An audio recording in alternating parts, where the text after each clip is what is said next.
September 17th is Constitution Day. It is a perfect day to remember, refresh, and acknowledge that which all unites us Americans. WOAY took a trip to Concord University to speak with an expert on the document that the United States is built upon. On July 4th, 1776, 13 colonies declared their independence from Great Britain. 11 years later, on September 17th, 1787, the Constitution of the United States was signed, creating a government unlike any the world had seen. It was groundbreaking at the time that it was signed. There were no other governments like ours. It was also trying to kind of thread the needle between making sure that we did not allow for too powerful a government, because of course this was just a few years after the American Revolution, but the government needed to be stronger than the previous attempt after the Declaration of Independence under the Articles of Confederation. Those were not strong enough. While at the time revolutionary, many countries since have adopted a similar approach to government. However, there is still one thing unique about America's Constitution.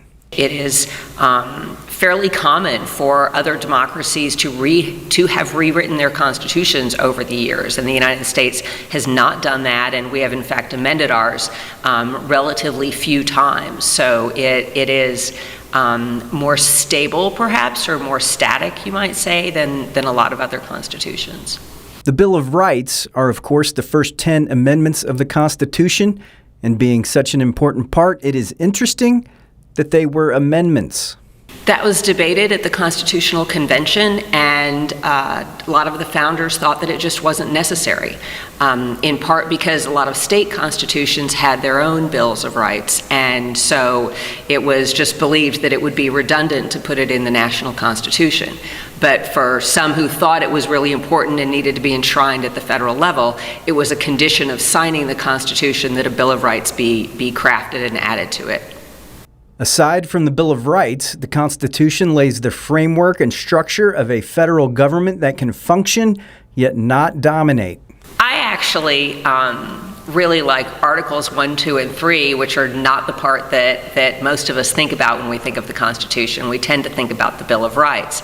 But the first 3 articles lay out the powers of the executive, legislative, and judicial branches of government. And I always try to convince students that there's a lot of really fun and interesting stuff in there as well.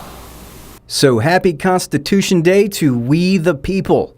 And let us not take for granted these blessings of liberty, nor forget the responsibility that accompanies them.